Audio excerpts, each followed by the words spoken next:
Did you guys want yet another YouTube review of today's Nintendo Direct Mini?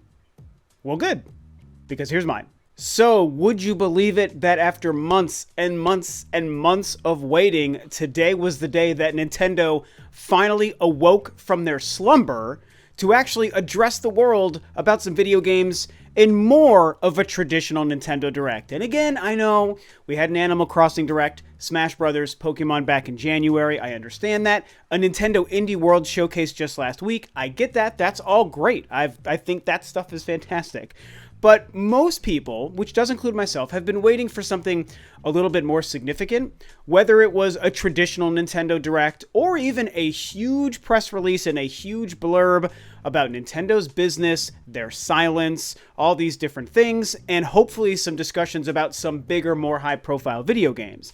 That's what most of us have been waiting for beyond a couple of game-specific directs, because that really doesn't spell out what 2020 looks like for Nintendo as much as a regular Direct. And of course, the irony to this whole thing is that today, literally one day after I posted my video asking Nintendo to eventually address everybody about what's going on with all sorts of things with their business, the health scare situation, what Nintendo's doing for 2020, all these different things, they actually came out today with a surprise shadow drop of a Nintendo Direct Mini. And of course, that's the thing. This was a Nintendo Direct Mini. It was 28 minutes long, featured a bunch of games, and before I break down some of the intricacies of it, I will say that overall, I thought it was solid. I thought it was totally fine, a totally okay Nintendo Direct. I was happy to have gotten it for sure, because we've been waiting so long for Nintendo to give us anything about games we didn't already know about. And so getting this today, 28 minutes of a Direct, even in a mini form, overall, I was mostly pleased with it. Now, for what it's worth, I don't think that it was a great Direct or even a great Direct Mini, really. There was a lot of stuff that I honestly just didn't care about. And there was no big, huge, amazing things or games or announcements or anything that really excited me. The most exciting thing was the date for Xenoblade Chronicles Definitive Edition. That was fantastic to get that date. Some other information about that game is very exciting that I'll get into.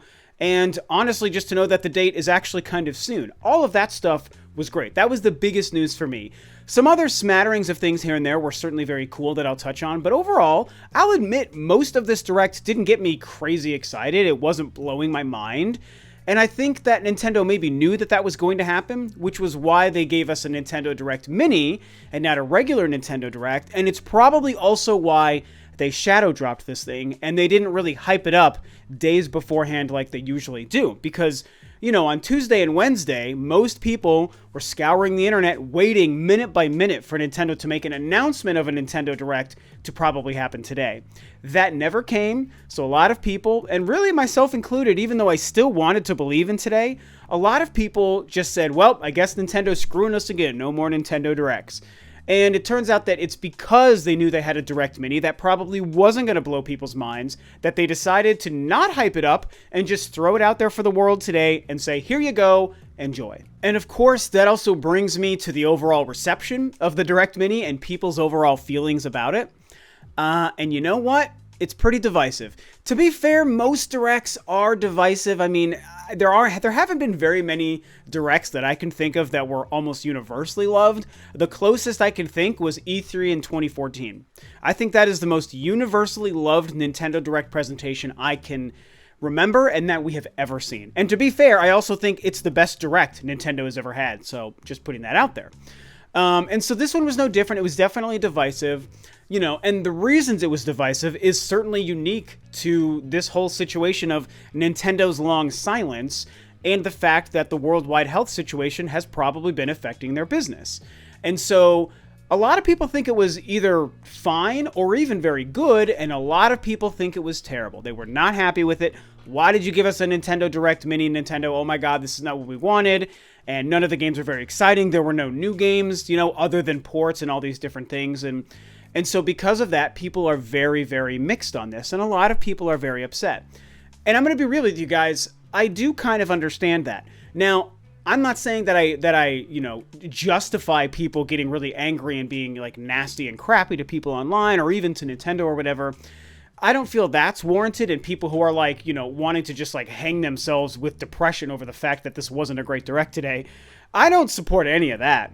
But somebody just not being pleased with a Nintendo Direct of any kind, even today's, in its own bubble is fine. There's been directs that I haven't been pleased with before, and I don't think I've ever been wrong to feel that way. It's just about how people treat their opinions and how people tell other people about their opinions. And as long as no one ever tells me my opinion is wrong no matter what I feel, then it's fine. And I feel the same for you guys. If some of you guys didn't like the direct out there, that's totally fine. Now, if you're online yelling and swearing to people and being crappy about it and saying Nintendo's the worst and you want to go drown yourself in misery, that's your problem to figure out. But if you're just somebody who was like, well, that wasn't for me, I guess I'll wait for the next thing, I think honestly that's totally okay. And that kind of brings me to the content of the direct itself. I'm going to really quickly, kind of like rapid fire, just go over the couple of things that I thought were really cool and that did excite me and that I thought were interesting.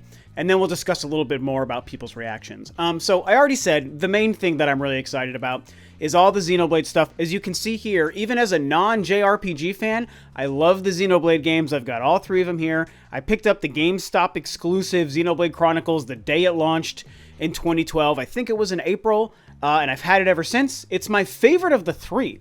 And so I've been really excited about this remaster or remake. It kind of falls into both categories here.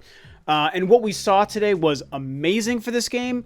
It is beautiful. They've done so much to remake all of the assets. They remastered like 90 music tracks. And then, of course, the big thing beyond the date of May 29th is the fact that there is additional content. There is a whole new epilogue to this game. And I cannot believe that they added new content and a new chapter at the end of this game for this remaster/remake re-release. That is so cool. That is such a Monolith soft thing to do with when you look at what they did with the Torn of the Golden Country on Xenoblade Chronicles 2. Just incredibly excited about that. I just can't wait. Also, there were several 2K games announced to be coming to the Switch, and the ones that were most interesting to me is the BioShock collection, long rumored to be coming to the Nintendo Switch, and then some collection of some of the Borderlands games. I'm not really familiar with Borderlands, so I don't really know what games those are, and I don't really care too much about that.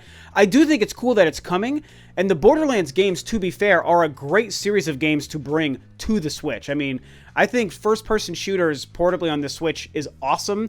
I love the few that we've had so far, so I'm excited for that. And honestly, same with BioShock. But I already love the BioShock games. I have the collection on the PS4. I don't know if I'm going to double dip on the Switch, but it's so exciting that they're going to be playable on the Switch. And to be fair, I haven't played much of the collection I have on the PS4, so maybe this means it is time for me to dive into it. I think that was really great to see these games coming. In a curious move, they did announce, sort of, the new Smash Bros. DLC fighter, the first fighter for the Fighters Pass 2, but they didn't give us all the information. They basically told us the next fighter is going to be from the game ARMS. So, okay, that's really cool. I think that's a perfect fit. People have wanted ARMS representation in the game for a while. But what's interesting is they said because of reasons, right? They didn't say it outright, but they basically hinted because of reasons, they've needed to delay the release of this character. And so they've moved the release of the fighter back several months. I want to say to June, if I'm remembering correctly off the top of my head. But either way, they're delaying the release of this first fighter. And they're also not even ready to show us which fighter or fighters they're going to release. My theory is because it's going to be every single different skin color that you choose or outfit color that you choose is just going to be a different fighter. I think that one of the things they're doing to develop this fighter is that every single one, similar to like how the Animal Crossing characters are, and when you're playing as Byleth, if you go back and forth, you get male, female, male, female. I think they're going to do the same thing here, where each of the 6 or 7 options are going to be 6 or 7 different ARMS fighters. If that's true, that is going to be amazing, and it makes me very, very excited. The other 2 things I'm super excited for are 2 really kick-ass Star Wars games coming over.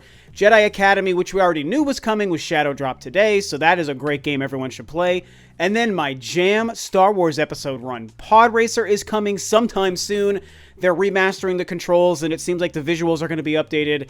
These are great Star Wars games, and yes, they are old Star Wars games, Hint, hint, wink, wink. But they're great games, and I'm glad to see at least these games coming to the Nintendo Switch. And then the only other thing that really caught my eye was the Panzer Dragoon remaster, which released today. So we've been waiting for that game. They said it was winter. We've been waiting and waiting. I think it looks fantastic. I believe it's a timed exclusive on the Switch for 6 months, and that came out today. So those are all the games and the releases and announcements that were interesting and exciting to me. That's probably half or maybe a little less than half of everything that they talked about or showed today. That's great stuff. In a Nintendo Direct Mini, I'm okay with those being the things that really got me excited. Beyond that, there was some sort of deep sea since I don't remember how to pronounce it, so I'm sorry guys. Some other deep sea game that looked kind of interesting. And they had some other obscure kind of indie games here and there, like some puzzle game collections. And then they also featured a little bit of Animal Crossing and Pokemon stuff and stuff that I don't care about or know anything about. None of that has any interest to me. And so that's the Direct in a nutshell. The couple of things I'm excited for and then the other stuff that they showed. And so here's the notable thing about their lineup for this Direct today. And a lot of people have talked about it. And if we're going to be critical of the Direct, this is a true and worthy thing to be critical of. And it's the fact that every single game, not every single, the vast, vast, vast majority of these games were games that we already knew about and games that were honestly ports of other games. And in many cases, they were last generation games getting ports. Like Burnout Paradise was another one that was coming, stuff like that. There's nothing new. There's nothing exciting. There's nothing from Nintendo other than new info about Xenoblade, Animal Crossing, and Pokemon. And those are games we either already have or already know about. That was pretty much it. And so, yeah, there were no big surprises, no big reveals, no major pieces of news, no games that made us say, oh, wow, oh, my God, I can't believe it. And that's why some people are upset about it. And again, what I already said, I can understand why that bothered you. Here's the thing. The reason it doesn't bother me too much, even though it is a true and worthy complaint, is because this is a Nintendo Direct Mini. And, in my opinion, everything we saw surrounding this Mini Direct and the way that they just shadow dropped it and then everything contained within it really confirms to me more than we already knew that this really was the result of the worldwide health situation still affecting Nintendo's business. It kind of reeks of that for quite a few reasons. One is they had no new Nintendo games to talk about, no new information, no new news at all. And honestly, even like I already said, everything around the ARMS Smash Brothers fighter also tells me that. I seriously think that initially, a Nintendo Direct Mini like this coming out on this date where we didn't have the worldwide health situation, I think they would have just revealed everything about the ARMS Smash fighter and given us the exact date with no delays, and we would have known exactly who it is and seen all that information.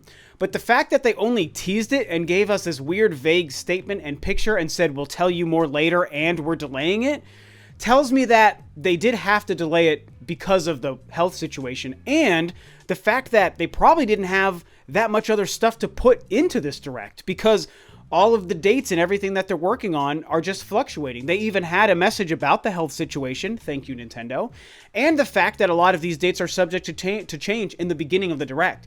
And so all of this stuff and all of it being third-party games and ports and last-gen games being remastered and ported, all of that really just shows me that this Direct is literally the result of Nintendo's business being affected.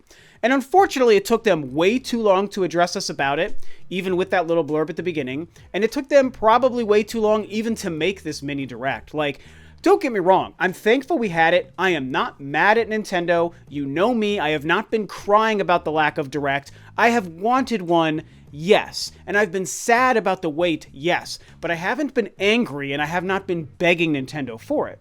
And I know a lot of you guys have also not been begging for it. And so it just really seems obvious to me that that's what this is. You know, Nintendo had to kind of cobble this thing together out of like the bare bones of what they had to talk about.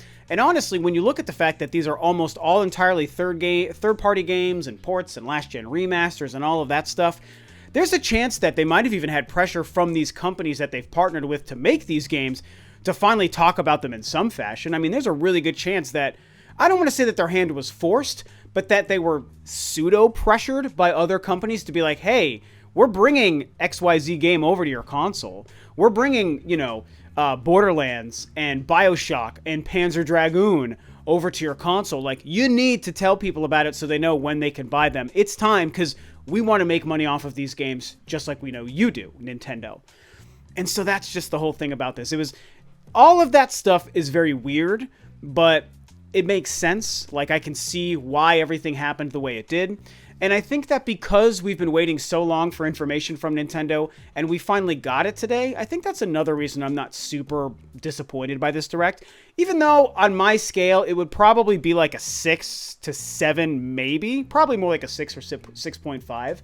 That's probably how I would rate it, but I don't really care that that's how low I would rate it because we've been waiting so long and it was just nice to hear from them. It was nice to see them finally talk to us about games and talk to us a little bit at the beginning, even in just text, about the health situation and confirm that it exists and they know it's a big deal.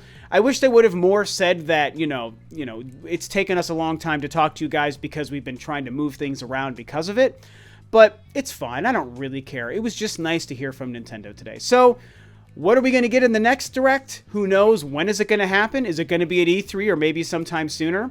I kind of think there's a good chance that they might find a way to drop a more significant Direct next month in April.